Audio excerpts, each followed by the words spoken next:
Today, we're going to get into what should the Atlanta Hawks do this offseason? Who should they go after? How should they upgrade their team? Who should they let go? What players should they resign and all of that stuff? We're going to get into all of that. But before we get started on that, I want to tell you guys, hit that subscribe button, like, comment, and share, and tell a friend, tell a family member, tell whoever to support my channel.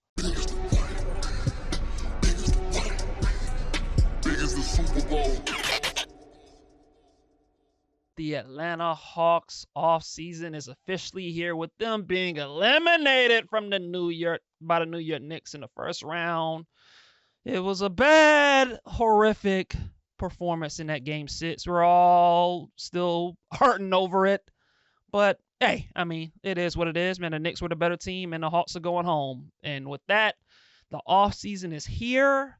And this team has there's some interesting decisions that I think the Atlanta Hawks are going to have to make, and how they're going to go about building this roster out, and how can they build on what they did this past season when they won 46 games. And so I'm going to give you guys my thoughts on what I believe the Hawks should do, and how they should be able to upgrade their team, and what they need, and who should they keep, and who should they let go, and all of that.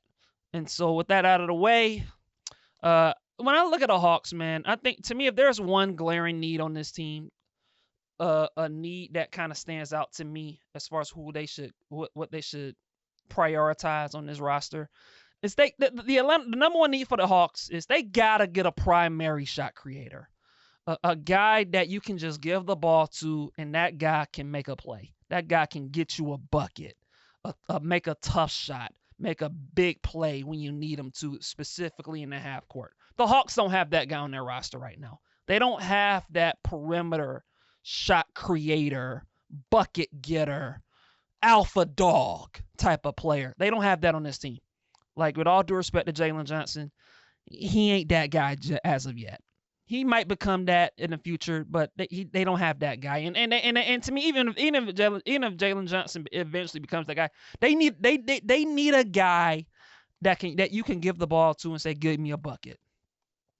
And CJ McCollum, when the Hawks traded Trae Young and they got CJ McCollum deserves a lot of credit for how he was able to ingratiate himself with the roster, fit himself with the team, and all of that. And CJ did a really nice job, man, as a stopgap, short-term option. But when it came to the playoffs, the one thing that was super evident to me, specifically in the first 3 games of the series, is how reliant the Hawks became on CJ McCollum to make something happen in the half court. They were so reliant on him. CJ McCollum literally, through the first 3 games of the series, averaged like 26 points a game on 50% shooting. He literally won them 2 games in this series, CJ McCollum, because he was unstoppable. Like, Jalen Brunson just couldn't handle CJ McCollum. He was giving them buckets, cooking them, doing anything and whatever he wanted to do. And without CJ McCollum, I'm not sure the Hawks win a game against the Knicks in this series.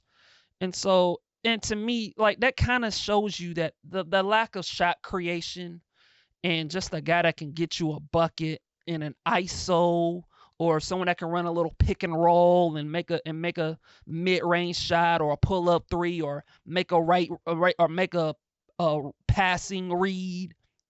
Like, it was lacking.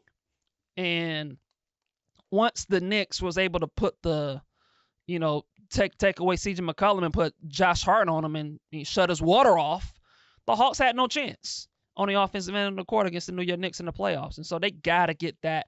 And luckily for the Hawks, they have that New Orleans Pelicans pick. Thank you, Joe Dumars. Thank you for sending the Hawks that Pelicans pick unprotected for Derek Quin. Now, thank you, Joe Dumars. Because thanks to Joe Dumars and the New Orleans Pelicans, the Hawks have that Pelicans pick, which is, they have the 7th best lottery odds. And it's the better of the Pelicans and the Bucks. And the Bucks are also in the lottery, and that's the 10th best lottery odds. So the Hawks have 2 shots of that pick being a top 3 or 4 pick. And look, man, there's a lot of talent in this draft, specifically at the perimeter guard spots, that could address the Hawks, the needs that the Hawks have. And so, you looking at, like, look, man. Yeah.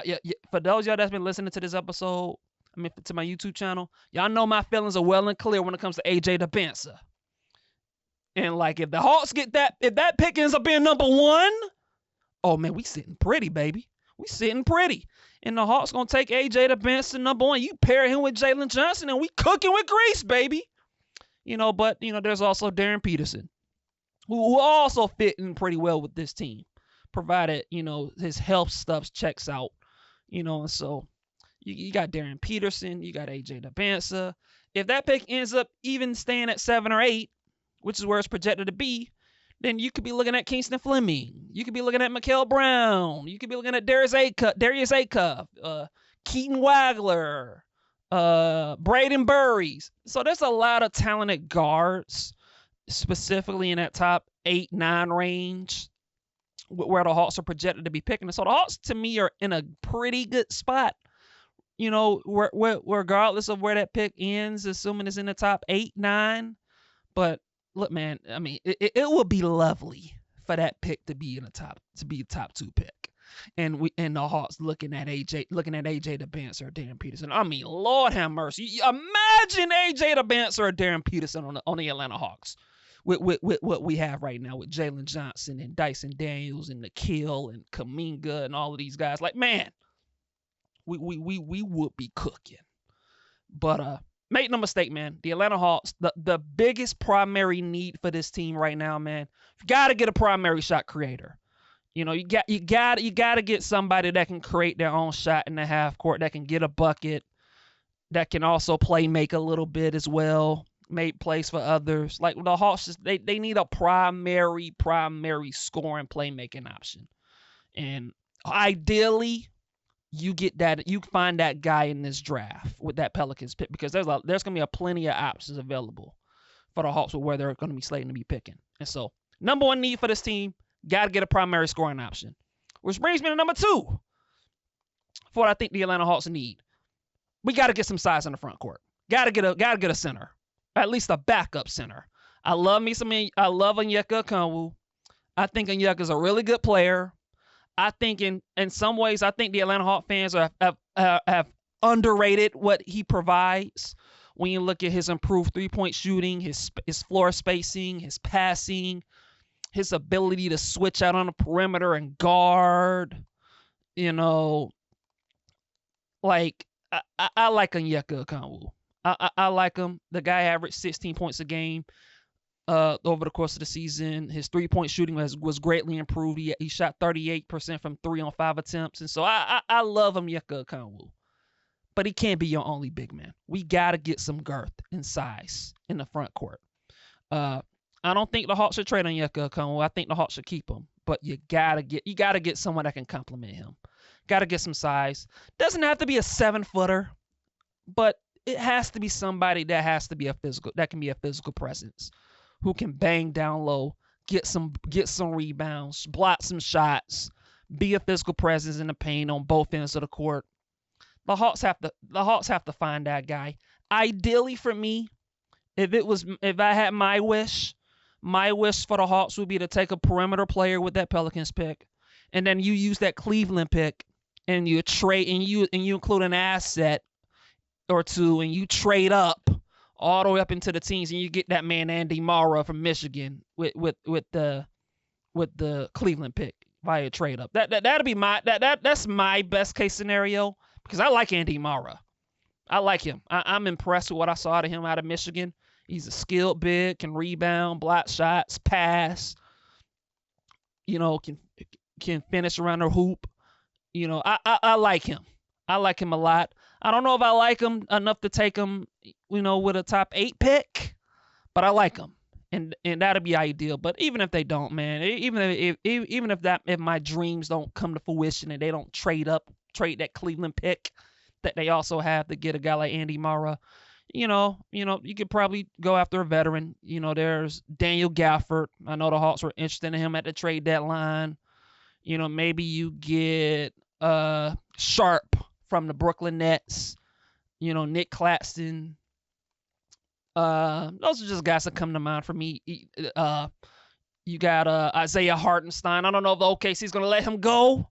It seems like OKC might keep him around, but the Hawks, whatever the case may be for the Hawks, we gotta get a big man.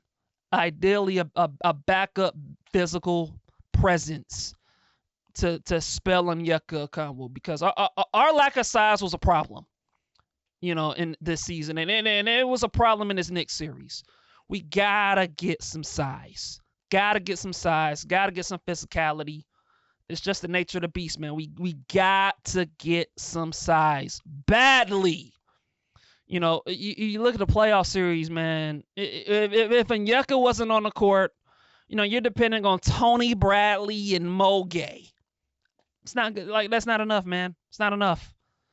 And I know Jock Lando was also injured, and I think he could have been beneficial, but this team's got to get some beef, man. Some girth, some muscle, some physicalness. Like, we got to have it. The Atlanta Hawks got to have it. Got to have it. And to me, that also has to be a priority this offseason. And so, gotta get a physical presence at the center spot, opposite Onyeka Okongwu. So, I think that's the number 2 thing that I think this team should be looking at doing. Number 3, and this is probably gonna be a little bit unpopular for some Hawk fans, but I'm resigning Chris. I'm bringing back Quin Snyder. I think the Hawks should bring back Quin Snyder. I would get him on a contract extension, because you don't want to leave it. You don't want to have a guy 1 year on there lamed up and not have him, sign him an extension. So I would extend Quin Snyder. Look, I get it. The last game against the Knicks was awful. The Hawks being down by nearly 50 points at halftime, awful, unacceptable, terrible, disgraceful. The way that the season ended for the Hawks.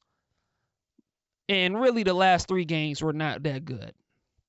But I also believe that the last 3 games shouldn't take away the success that Quin Snyder has had with this team, man, this season. I thought he did a great job. I think people have to remember with Quin Snyder. The Hawks have Quin Snyder had to coach up 4 different iterations of the Atlanta Hawks throughout the entire season. And the Hawks still won 46 games. And they were still a top 6 seed, and they were able to get out of the play-in. Like, to me, that matters a great deal. When you consider the fact that at one point you had Trae Young and Porzingis, and then Trae Young is injured, and so you have Porzingis in this team without Trae, and then at one point you had neither Trae and Porzingis, right? And then you trade for CJ McCollum, and then you trading Luke Kennard, and you trading V. Krejci, and you're able to get Jonathan Kuminga and Jock Landale and Gabe Vincent, and then you're able to coach up that team, and you try to incorporate the team together, gather chemistry and all this stuff, and then you make a couple of lineup changes, and all of a sudden the Hawks go on a run, and they go 20-6 to close out the year. And I just think Quin Snyder just deserves a lot of credit, man, for how he was able to piece this team together.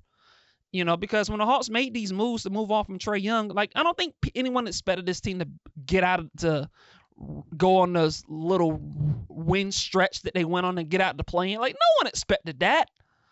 And so to me, you got to give Quin Snyder a lot of credit for that. And I think with Quin Snyder, to keep this in mind, under his watch, the Hawks have had 2 guys in back-to-back seasons win Most Improved Player. Nickeil Alexander-Walker this year and Dyson Daniels last season. That matters. Jalen Johnson under Quin Snyder became an NBA All-Star and became an All-NBA player. Averaged 22, 10, and 8. That matters. Onyeka Okongwu greatly improved his 3-point shot, becoming one of the best floor-stretching bigs in the league. Shooting 38% on 5 attempts a game from 3. That matters, And I think the one thing that I think should be a tip cap to Quin Snyder is, I'm listening to Old Man in the Three podcast with CJ McCollum and Nickeil Alexander-Walker, and the one thing that CJ McCollum said about that stood out to me regarding Quin Snyder is when he said that, what's the reason the Hawks are winning? What's been most impressive about the Hawks since I've been on? And he immediately said Quin Snyder. And he immediately pointed to the coaching.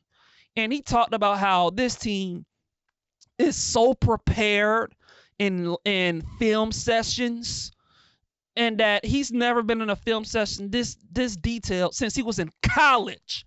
CJ McCollum, a 13-year veteran, said this. And so to me, that's a tip cap to Quin Snyder. And Nickeil Alexander-Walker in the same episode, Old Man in a 3, he talked about what was the reason he came to the Hawks. What was the reason he wanted to come to the Hawks? And the first thing he mentioned was Quin Snyder, about how great of a coach he is, and how detailed he is, and how much he gets along with players. And he talked about how Quin Snyder believed in his abilities, and that he believed in him more than he believed in himself.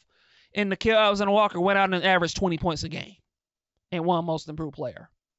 I mean, players on the Hawks love Quin Snyder. And if you want to have the team camaraderie, chemistry flowing, moving forward, like you keep your coach, man. Like I get it. The last game of the playoffs was ugly. I get it. Teams have ugly games, like it happens to most teams. At least most teams not named OKC and San Antonio. But like I get it. But to me, I think people have to look at the big picture here. This team needs more talent. They need more pieces. You know, you look at the fact that this team was relying on 6 guys basically in the playoffs. Onyeka Okongwu, Jalen Johnson, Dyson Daniels, Nickeil Alexander-Walker, CJ McCollum, Jonathan Kuminga. It was basically a 6-man team. No backup big man. No secondary creator. You know, maybe not enough shooting. To me, I just, and also a team that's still young, and this is their first time with this, you know, in the playoffs, and so to me, even though it was ugly, it was an ugly ending to the season for the Hawks. I just don't think it's enough for me to not bring back Quin Snyder. I think he's a really good coach. I think he's done a really good job developing these players. I think he did a nice job establishing a culture. And to me, the best thing about the NBA, man, the best teams in the NBA, they have continuity. They have chemistry and togetherness and just chemistry, man. And I would like to see the Atlanta Hawks I would like to see the Hawks keep Quin Snyder and give him a contract extension about 3 years. You know, I would like to see the Hawks keep Quin Snyder, and I think they will. You know, and so I will bring back Quin Snyder. Which brings me to another need for the Hawks that I want to see them do. I think they should bring back CJ McCollum. You know, I will bring back CJ McCollum. Look, like I said earlier, I think CJ McCollum did a really good job of fitting in and ingratiating himself with the team. I thought he was fantastic. Unbelievable job that he did. And you know, look, man, with CJ McCollum, like his ability to just score is still up there. Now, look, ideally, as far as like what the number that I would bring back CJ McCollum in as, to me, I would bring CJ McCollum back on a 1 or 2 year deal, maybe worth, you know, $15 million a year, something like that. Sounds about right. 15, 16, 17 million a year for a year. Maybe 2 years, 34 million. You know, have a team or a player option in the second year, something like that. 1 or 2 year deal for CJ McCollum, making around 15 to 18 million a year. Sounds about right for me when I look at CJ McCollum. You know, look, man, I think ideally for CJ McCollum, I don't think he should be your starter long term, but to me, he's a productive player. I think if you have him being like your sixth or seventh man, I think it's a great role for him.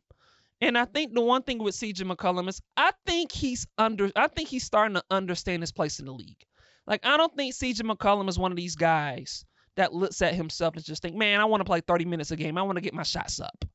You know, I want to have a bigger role. Like, I feel like the one thing about CJ McCollum that I noticed, and also in the Old Men in the 3 episode that I think people should listen to. But the one thing he mentioned was, like, he said, and I quote that my success is your success, and that I've made enough money and I've had enough success and I'm just here to win and I'm just here to help you guys out. And I think CJ McCollum understands, and I think CJ McCollum understands. And he also said that he doesn't want to move his family around. And so I think CJ wants to come back. I think CJ is willing to take whatever role was asked of him. If you want him to play 30 minutes a game, he can play 30 minutes a game. If you want him to play 20 minutes a game and be a 6th, 7th, 8th man, I think he's comfortable with that as well. And so to me, this team still needs depth. This team still needs good players. And I think for CJ McCollum, I think regardless of whatever role is asked of him, I think he's willing to accept that role. And also keep this in mind with CJ McCollum. I like him as a veteran mentor to whoever the Hawks draft. In all likelihood, the player the Hawks draft with that Pelicans pick is going to be a perimeter player. Maybe it's if they get lucky enough, they get AJ DeBansa or Darren Peterson. Darren Peterson, if he ends up being a pick, he has a relationship with CJ McCollum. Wouldn't that be cool? Having a guy that you were around and Darren Peterson, who's younger, and you were able to look up to CJ McCollum, and you both were teammates. Wouldn't that be awesome?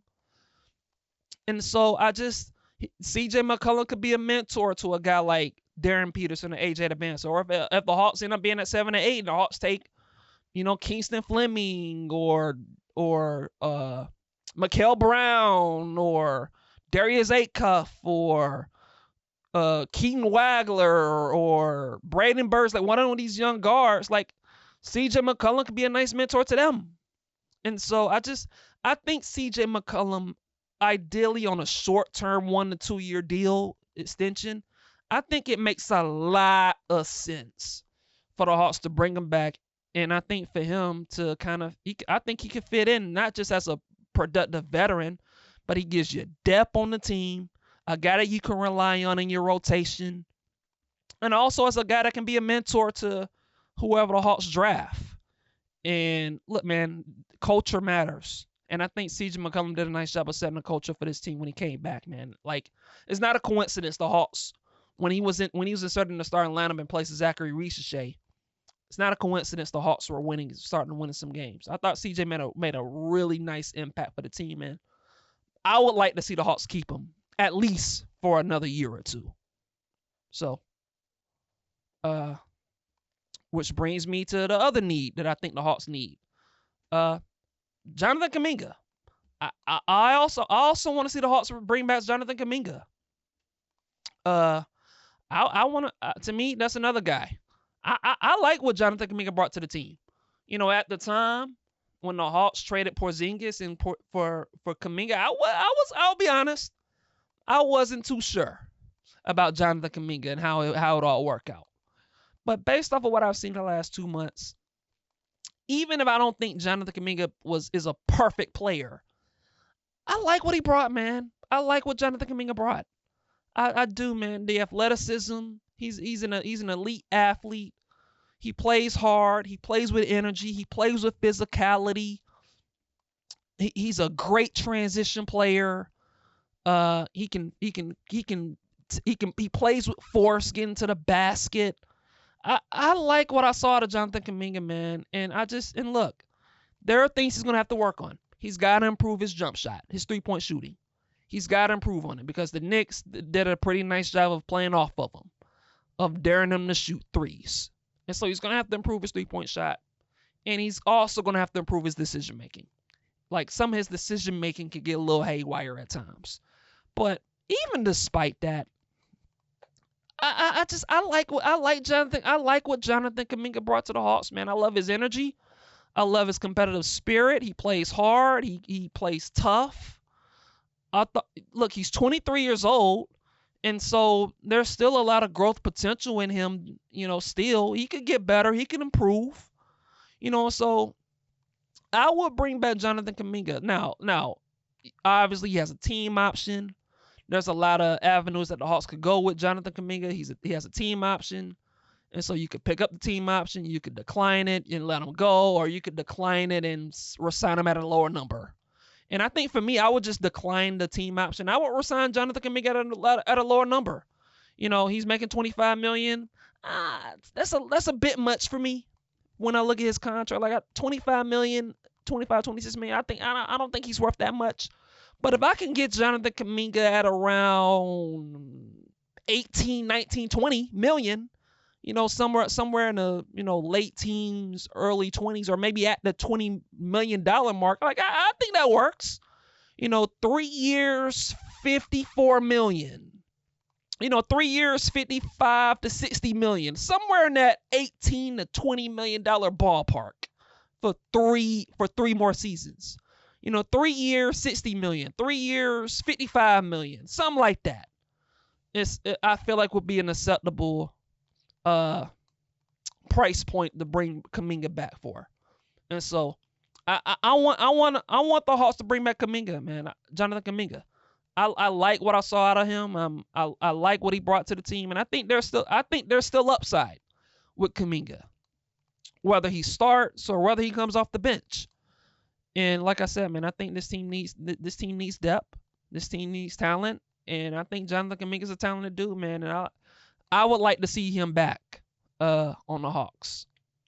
And the last thing that I think the Atlanta Hawks should do this offseason, look, this is probably going to be another unpopular thing, but I think the Atlanta Hawks should move on from Zachary Reggie. I think the Hawks should move on and trade Zachary Reggie. I think it's time. I do. I think it's time for the Hawks to move off of Zach. And the reason I feel that way is I just don't think Zachary Reggie fits the Hawks. I don't think Zachary Reggie fits on the Hawks anymore. I just don't see the fit. I don't see the pathway for Zachary Reggie to develop his game and for him to be the best version of himself on this Hawks team. And the reason I feel that way is I think people gotta remember when the Hawks drafted Zachary Reggie, at the time, Trae Young was still on the team. Dyson Daniels, you didn't really know what you had in Dyson Daniels. You were trying to move off of DeAndre Hunter. You had Jalen Johnson, but you kind of didn't really quite know what you had in Jalen Johnson as far as like his start upside and all of that stuff. And so when the Hawks drafted Zachary Reggie, the Hawks kind of was working with a clean slate when they drafted him. But guess what, man? Things have changed. And look, Zachary Reggie, the second half of his rookie year was really good. He started to showcase some signs. But in doing that, when he was showcasing the signs and playing better, Jalen Johnson was injured. DeAndre Hunter, you was moving off from him. And so really, and you had Trae Young, who's the point guard, making life easier for Zachary Reggie. But you fast forward to this year, and Jalen Johnson's healthy, and Dyson Daniels is healthy, and Trae Young is traded, and Nickeil Alexander-Walker is signed. And guess what? Nickeil Alexander-Walker has his breakout season. He's averaging 20 points a game, and he wins most improved player. And you move on from Trae Young, who was the point guard who made life easier for Zach, and you bring in CJ McCollum, who CJ McCollum is good, but he's not really Trae Young from a point guard perspective. You bring in Jonathan Kuminga, and you bring in all these new pieces, and you look at what Nickeil Alexander-Walker is doing and providing. Essentially, Nickeil Alexander-Walker is providing what the Hawks were drafting Zachary Reggie to be. Nickeil Alexander-Walker is averaging 20 points a game. He's giving you the off-ball movement, the off-ball shooting, the defense, the attacking closeouts. Essentially, Nickeil Alexander-Walker is doing the things Zachary Reggie was supposed to be drafted by doing, and he's doing it in a smaller package. You bring in Dyson Daniels, who's one of the elite defenders in the league. You bring in Jonathan Kuminga, who's another wing defender. Bringing in athleticism. And so essentially, with Nickeil, with Dyson, with Kuminga, all three of these players are essentially, in some version, are providing you the exact type of play that you were expected to get from Zachary Richer. And all three of those guys in Nickeil, Alexander Walker, Dyson Daniels, and Jonathan Kuminga, they just all do the things that Zachary Richer was supposed to bring, and all of them do it better than Zachary Richer. You know, and so I don't see the fit, you know, considering what Zachary Richer was supposed to bring. And when I look at this team long term, and let's say the Hawks do bring back CJ McCollum, you know, and look, Dyson Daniels isn't going anywhere. Nickeil Alexander Walker isn't going anywhere. We all know Jalen Johnson isn't going anywhere. You have Onyeka Okongwu. Let's say they address that backup center need that I mentioned earlier that they needed. Let's say they address that. Let's say they bring back Jonathan Kuminga. And let's say they draft with that Pelicans pick a perimeter player. And keep this in mind. That perimeter, the whoever the Hawks draft the Pelicans pick, that guy's going to be a higher priority than Zach, because that pick is going to be a pick that Onsi Saleh made. Keep this in mind as well. Onsi Saleh did not draft Zachary Richer.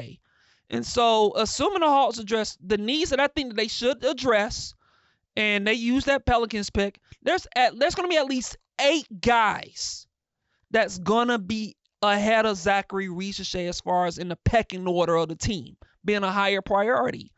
And so at best, you're looking at Zachary Richer being like your 9th man. Like, is Zach gonna be cool with that? Like, where's the runway for him to develop and grow his game? You know? Quin Snyder, like we've seen the signs with Quin Snyder and Zachary Richer. Quin Snyder, like, on most occasions, will play Zachary Richer garbage time minutes. You know, like, that's not, like, contrary to popular belief, that's not for a high pick that you drafted. That's not great when you're not in the rotation and you're on the floor when you're playing garbage time minutes. And as a matter of fact, I think it was at game 5 or 4, whatever the game was, Zachary Richer wasn't even getting garbage time minutes from Quin Snyder. And so that kind of tells you that there's, like, Quin Snyder just either he doesn't think he's ready or he just doesn't like him. And to me, I find it hard to believe that if Zachary Richer is back and Quin Snyder is gonna get extended, and I think Quin is gonna get extended, I find it hard to believe that Zachary Richer is gonna have a long-term place on this team. I'm sorry. And to me, I look at Zach. This not any way for me to dissuade him and say that he's going to be a bad player moving forward, because I do think there's hope for Zach for him to develop into a good player. I do. I think, to me, as they always say, growth isn't always linear, and that's true. But I think 2 things can also be true with Zachary Richer, in that you can look at Zach and say, you know what? It's too soon to bail on him. It's too soon to conclude that he's going to be a bust and that he's going to be a failure of a player. Like we can all conclude that we can say it's too soon for him to conclude that he's going to be a bum. But it's also true in this, that Zachary Richer, his best pathway for him to develop as a player is not on the Atlanta Hawks. It just isn't. I do not believe that if the Hawks address the needs that I think that they should address, I do not believe that there's a place for Zachary Richer on this team outside of him being like a 9th man, an 8th or 9th man, maybe 8th man if someone gets injured or something. Like, I don't see, like, you look at the fact that the Hawks, when they started to win games, immediately Quin Snyder benched Zachary Richer and put in CJ McCollum in the lineup. And to me, that decision right there, I think, gave Onsi Saleh a blueprint of how he should construct this roster around Jalen Johnson and Dyson Daniels and Nickeil Alexander Walker.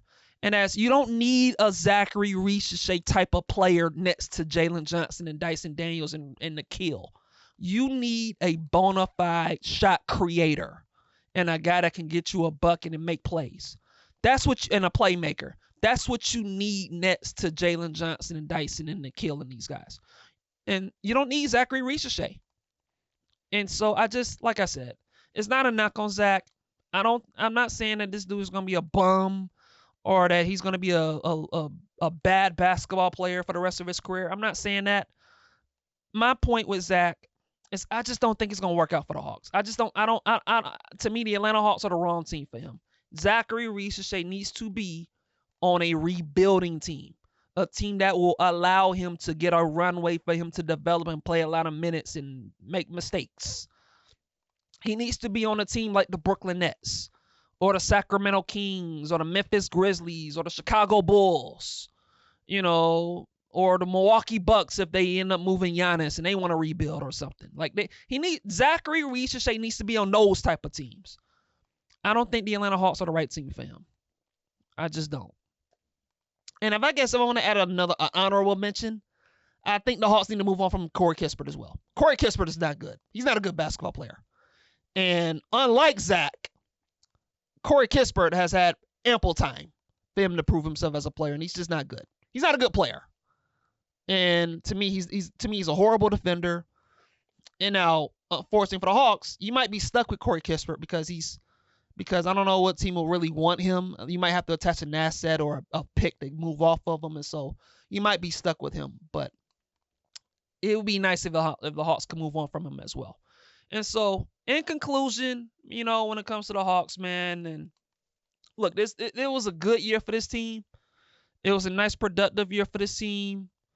The ending of the playoffs didn't go as well as we all hoped it would. It was ugly. It was embarrassing. It was pathetic.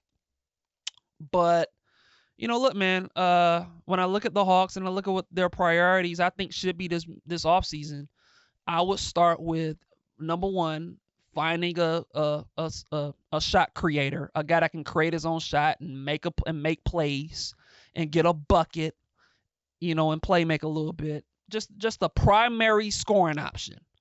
I think that should be the number one priority. Ideally, you find that in the draft with that Pelicans pick. So that'll be number one. Number two, you got to get a big man, a backup big man, just somebody with some physical presence in the paint that can be physical and grab rebounds and block shots and just be a physical presence. I think that should be to me should be a number two priority. I would bring back Quin Snyder. I would extend him on like a 3-year deal. I would bring back CJ McCollum. I would probably extend him on like a 1 or 2 year deal. I will bring back on a cheap deal. I will bring back Jonathan Kuminga. I will look to extend him on like a short-term 3-year deal or something like that. Less compared to what he's currently making, 18, 20 million a year or something like that. And lastly, I'm moving off of Zachary Ricochet. I think the Zachary Ricochet experiment needs to end. And to me, I want to see him elsewhere. To me, I don't think the Atlanta Hawks are the right team for him. And it would be nice if they move off of Corey Kispert as well. Move on from him as well. But, that's my thoughts. I would love to hear y'all in the comments. But, look, man, those are my thoughts on the Hawks. What they need to do this offseason.